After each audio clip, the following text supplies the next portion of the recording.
அமெரிக்க அதிபர் டிரம்பும் ரஷ்ய அதிபர் புட்டினும் நேரில் சந்தித்தது உலக அளவில் பேசுபொருளாகி உள்ளது. ஆனால் இச்சந்திப்புக்கு வந்தது புட்டின் தானா அல்லது அவரை போல் தோற்றமுள்ள வேறு ஒரு நபரா என்ற கேள்வி எழுந்திருக்கிறது.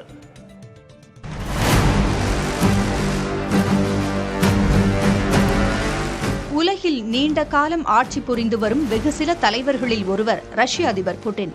வலிமையான நாடுகளில் ஒன்றான ரஷ்யாவை 25 ஆண்டுகளை கடந்து ஆட்சி செய்து வருபவர் என்பதை அவரது ஆளுமையை விளக்கும். இவரை பற்றி பல சுவாரஸ்யமான தகவல்கள் உண்டு. அதில் முக்கியமானது புட்டின் பாடி டபுள், அதாவது தன்னை போலவே அச்சு அசல் தோற்றம் கொண்ட ஒருவரை குறிப்பிட்ட சில இடங்களில் புட்டின் பயன்படுத்தி வருகிறார் என்பதுதான் அது. பாதுகாப்பு கருதியும் அரசியல் தந்திரம் கருதியும் இப்படி செய்கிறார் என தகவல்கள் உண்டு. இப்போது நடந்த டிரம்புடனான சந்திப்பில் பங்கேற்றது கூட புட்டின் இல்லை என்றும் அவரை போன்ற தோற்றம் கொண்ட நபர் என்றும் நெட்டிசன்கள் பதிவிட்டு வருகின்றனர். புட்டினின் தாடை, இயல்பான நடை, பாவனை போன்றவற்றை சுட்டிக்காட்டி இவர் அவராக இருக்க முடியாது என்கின்றனர் நெட்டிசன்கள். மேலும் தன்னை போன்றே தோற்றம் கொண்ட ஒரு AI முறையில் உருவாக்கப்பட்ட உருவத்துடன் புட்டின் ஒருமுறை உரையாடியிருந்தார் என்பதும் இங்கு கவனிக்கத்தக்கது. இந்த AI உருவம் உங்களை போன்று இருவர் இருக்கின்றனரா என உண்மையான புட்டினிடமே கேள்வி எழுப்பியது.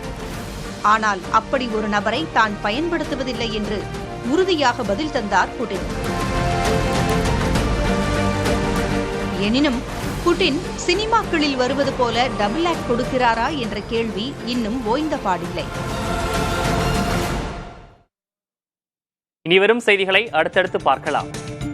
ஜப்பானில் உள்ள தனது தந்தையின் அஸ்தியை இந்தியாவுக்கு மீட்டு கொண்டு வர வேண்டும் என நேதாஜி சுபாஷ் சந்திர போஸின் மகள் அனிதா போஸ் மத்திய அரசுக்கு மீண்டும் கோரிக்கை வைத்துள்ளார். இந்திய சுதந்திர போராட்ட வீரரான சுபாஷ் சந்திர போஸ் 1945 ஆண்டு ஆகஸ்ட் 18 ஜப்பானில் விமான விபத்தில் இறந்ததாக கூறப்படுகிறது. அவரது அஸ்தி டோக்கியோவில் ரெங்கேஜி ஆலயத்தில் உள்ளது. இந்நிலையில் அறிக்கை ஒன்றை வெளியிட்டுள்ள அனிதா போஸ், நேதாஜி அஸ்தியை மீட்டு வர வேண்டும் என்பது தனது விருப்பம் மட்டுமல்ல என்றும் தனது தந்தையின் கோடிக்கணக்கான ஆதரவாளர்களின் விருப்பமும் கூட என்றும் கூறியுள்ளார்.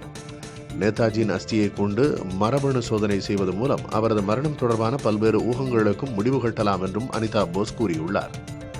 நேதாஜியின் அஸ்தியை இந்தியா கொண்டு வந்து அதற்கு மக்கள் மரியாதை செலுத்தி முறைப்படி சடங்குகள் செய்ய வேண்டும் என்றும் அனிதா கூறி வருகிறார். பிரதமர் மோடி இம்மாத இறுதியில் ஜப்பான் செல்வார் என தகவல் வெளியாகியுள்ள நிலையில் அனிதா போஸின் அறிக்கை கவனம் பெறுகிறது.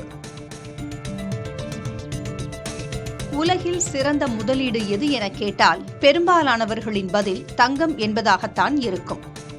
ஆனால் உலகிலேயே முதலீடுகளை செய்வதில் கில்லாடி, இவரைப் போல முதலீட்டு வித்தைகளை அறிந்தவர் யாரும் இல்லை என்று புகழப்படும் அமெரிக்காவின் வாரன் பஃபட்டிடம் உள்ள சொத்தில் குண்டுமணி அளவு கூட தங்கம் இல்லை என்பது வியப்பளிக்கும் தகவல். இவரது சொத்து மதிப்பு 12 லட்சம் கோடி ரூபாய். அத்தனையும் முதலீடுகள் மூலம் குவிந்த பணம்தான். உலக பணக்காரர்கள் வரிசையில் 6வது இடத்தில் உள்ளவர். தங்கம் நல்ல முதலீடு அல்ல என்பது வாரன் பஃபட்டின் கருத்து. 1 கிராம் தங்கம் என்பது என்றுமே 1 கிராமாகவே தான் இருக்கும் என்பது இவரது வாதம். தங்கத்தில் முதலீடு என்பது தொழிற்சாலை பயன்பாட்டிற்கும் ஆபரண நோக்கிலும் பயன்படும் ஒரு உலோகம் மட்டுமே என்பது இவரது அசைக்க முடியாத கருத்து. தங்கத்தின் விலை சர்வதேச சந்தையில் 14 ஆண்டுகளில் இரட்டிப்பாகிவிட்டது, அதாவது 100% லாபம். ஆனால் CAGR எனப்படும் வருடாந்திர கூட்டு வளர்ச்சி விகித அடிப்படையில் தங்கம் 14 ஆண்டுகளில் 5% லாபத்தையே அளித்துள்ளது. அமெரிக்க பங்குச்சந்தை முதலீடுகளோ 14% லாபம் அளித்துள்ளன. இப்படி வெவ்வேறு கோணங்களில் பஃபட் முன்வைக்கும் வாதங்கள் ஏற்கும்படி உள்ளன. கொடைக்கானல் மலைப்பகுதிகளில் சாரல் மழை பெய்து வருவதால் ரம்மியமான காலநிலை நிலவுகிறது. மேகக்கூட்டங்களின் நகர்வை டைம் லாப்ஸ் தொழில்நுட்பம் மூலம் படம் பிடித்ததில் அவை பார்ப்பதற்கே மிகவும் சுவாரஸ்யமாக இருக்கின்றன. தொடர் விடுமுறையை ஒட்டி இயற்கையின் அழகை ரசிக்க சுற்றுலா பயணிகள் கொடைக்கானலில் குவிந்துள்ளனர்.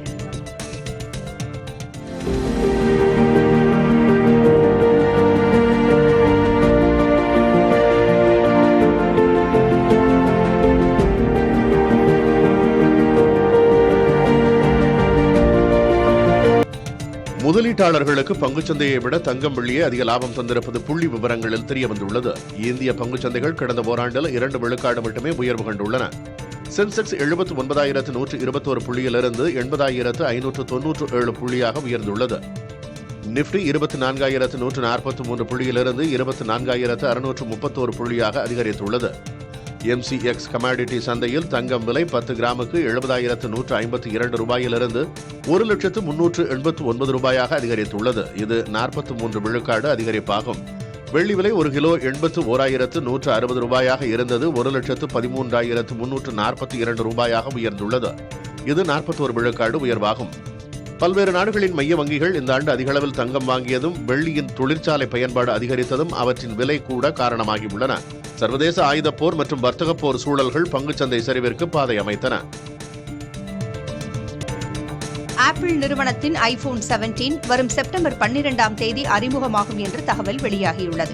இதில் 17, 17 Pro, 17 Pro Max, 17 Air ஆகிய 4 மாடல்கள் அறிமுகமாகும் என்று கூறப்படுகிறது. இந்த அனைத்து மாடல்களிலும் புதிய A19 சிப்புகள் இடம்பெற்றிருப்பதுடன் வடிவமைப்பிலும் குறிப்பிடத்தக்க மாற்றங்கள் இருக்கும் என்று கூறப்படுகிறது. இதற்கிடையே ஐபோன் 17ற்கு போட்டியாக 3 மடிப்புகளோடு கூடிய வித்தியாசமான ஸ்மார்ட் போனை டெல்லியில் உள்ள 1,700 தனியார் பள்ளிகளில் கட்டண கட்டுப்பாட்டு முறையை மாநில அரசு கொண்டு வந்துள்ளது. இதன்படி பெற்றோர் சம்மதம் தெரிவித்தால் மட்டுமே பள்ளி நிர்வாகங்கள் கட்டண உயர்வை அமல்படுத்த முடியும். பெற்றோரின் சம்மதமின்றி கட்டணம் உயர்த்தப்பட்டால் 1 லட்சம் முதல் 10 லட்சம் ரூபாய் வரை அபராதம் விதிக்கவும் புதிய விதிகள் வழி செய்கின்றன. தனியார் பள்ளிகளின் கட்டண வீதங்கள் வெளிப்படையாகவும் நியாயமானதாகவும் இருக்கும் வகையில் விதிமுறைகள் கொண்டுவரப்பட்டுள்ளதாக கல்வித்துறை அமைச்சர் ஆஷிஷ் ஷூட் தெரிவித்துள்ளார். கார்கள், இருசக்கர வாகனங்களுக்கான GST வரி 28 விழுக்காட்டிலிருந்து 18 விழுக்காடாக குறைக்கப்படும் என்று தகவல் வெளியாகியுள்ளது. இதேபோல ஏர் கண்டிஷனர் இயந்திரங்கள், சிமெண்ட் போன்றவையும் 28 விழுக்காடு பிரிவிலிருந்து 18 விழுக்காடு பிரிவுக்கு மாற்றப்படும் என தெரிகிறது. தற்போது 5 விதமான GST வரி அடுக்குகள் உள்ள நிலையில் அது 5 மற்றும் 18 என 2 வகையாக மட்டும் குறைக்கப்படும் என தகவல் வெளியாகியுள்ளது. இதனால் பல்வேறு பொருட்கள் விலை குறையும் நிலை ஏற்பட்டுள்ளது. தீபாவளி பரிசாக GST வரி குறைப்பு இருக்கும் என பிரதமர் மோடி கூறியிருந்தது நினைவு கூறத்தக்கது.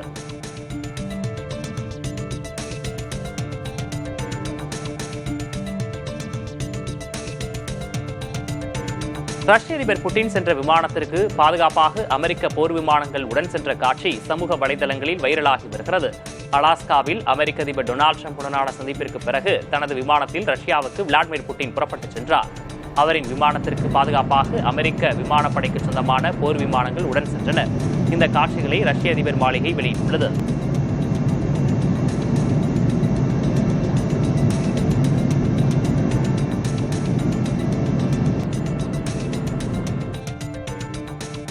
மாமல்லபுரம் அருகே 2004 சுனாமிக்கு பிறகு கடலில் மூழ்கிய கோயில்களை கண்டறிய இந்திய தொல்லியல் துறை நவீன கருவிகளுடன் 2 நாட்களாக ஆய்வு நடத்தி வருகிறது. இந்த ஆய்வில் கடற்கரை கோயிலுக்கு பின்புறம் சதுரங்க வடிவிலான கற்களால் கட்டப்பட்ட பல கோயில்கள் இருப்பது தெரியவந்துள்ளது.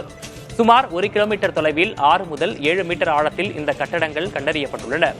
சோழர் மற்றும் பல்லவர் காலத்து கட்டடக்கலையை அடையாளம் காண நீருக்கடியில் சென்று படம் பிடிக்கும் ROV கருவி பயன்படுத்தப்பட்டுள்ளது.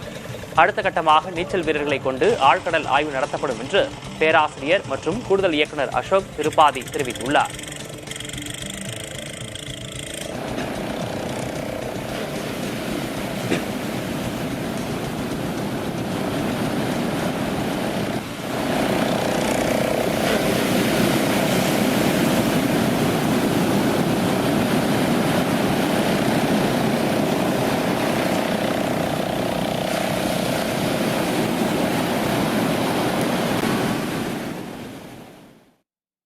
அண்மை செய்திகளுக்கு இணைந்திருங்கள் புதிய தலைமுறையுடன்.